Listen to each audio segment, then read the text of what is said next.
Welcome back to Breslov campus. We're going into the idea of da'at over emotion.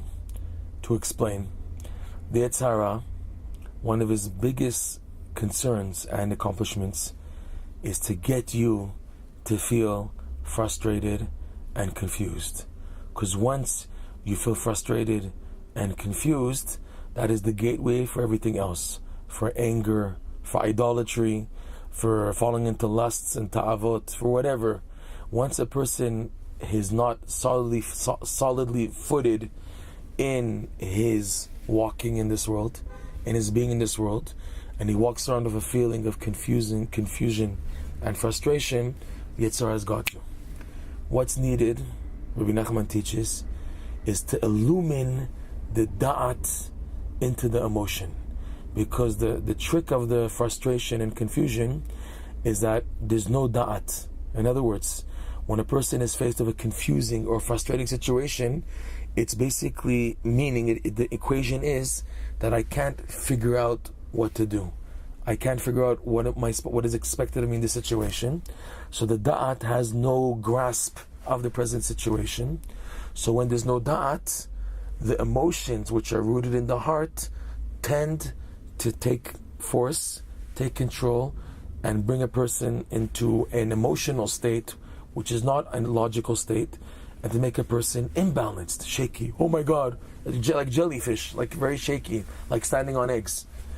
And this is dangerous. This is where the Yetzer Hara can come in, because the seed of the Yetzer Hara is also in the heart, right? Like it says, Rashi brings down in the Chumash on the pasuk Vayitzer, when Hashem created man, it says there are two yuds, Vav, Yud, Tzadik, Resh, that Hashem created man, Rashi says, with a Yetzer Tov, Yetzer Hara in the heart. The heart is the place of the Yetzer, and it's two, the Yetzer Tov, Yetzer Hara, and it's also the seat of the emotions. And this is where the main game, the main battleground, the main playground of the Yetzer Hara is in the heart. So what to do? What to do when you have the emotions overriding, and you don't, and the brain has no place in this situation. The mind, the logic, has no place there. So Rebbe Nachman teaches that when simply faced with a situation which is overwhelming and the mind doesn't know what to do, it's suggested, take a break, go to sleep, go for a walk, run away from the situation. You don't have to give in to the situation. Okay, well, it's this and that, so I might as well do this and that and make a major mistake, a major setback. Run away from the situation.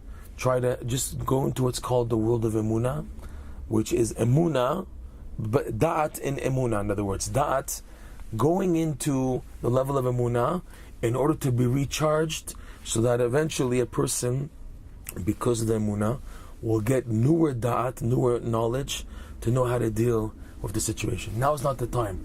Now, I don't know what to do. So should I just jump in and do anything? No, that's wrong. You have to make a good decision. You have to make the right and truthful decision, which requires the knowledge. There's no knowledge here, so what to do? No one's forcing you. You don't have to give an answer right now. No, you have to decide right now. No, I'm a human being. I have the right to decide as I wish, without force. Shev ve'al ta'aseh, the Gemara says. There's a rule. Then when you don't know what to do, shev ve'al ta'aseh. Sit back and don't do. Because if you do, you'll make a wrong decision. And you'll regret it afterwards. It can be a fatal decision, God forbid.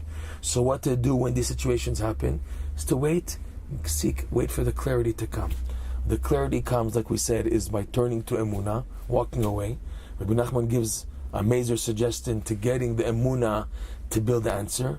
He says it's by screaming and crying out to Hashem. Screaming to Hashem, both in prayer and in Torah study. The screaming, he says, is compared to a woman's screaming in the birth pangs of labor, that to give birth to another child who contains a new level of brain and wisdom and intellect coming with this newborn child, before that, preceding that, is the screaming of the mother. So too, for any level you want to reach, if it's hidden and if it's beyond your reach, the secret, he says, Rebbe Nachman, is to start screaming to Hashem. You're not screaming out of despair. You're screaming in order to give birth. You're screaming because this is the way. Hashem, help me, please help me. I don't know what to do. What do you want me to do? Guide me. This is what Hashem requires. Screaming out and crying out to Hashem for help, SOS, until the da'at comes to give you the clarity of the situation, what to do.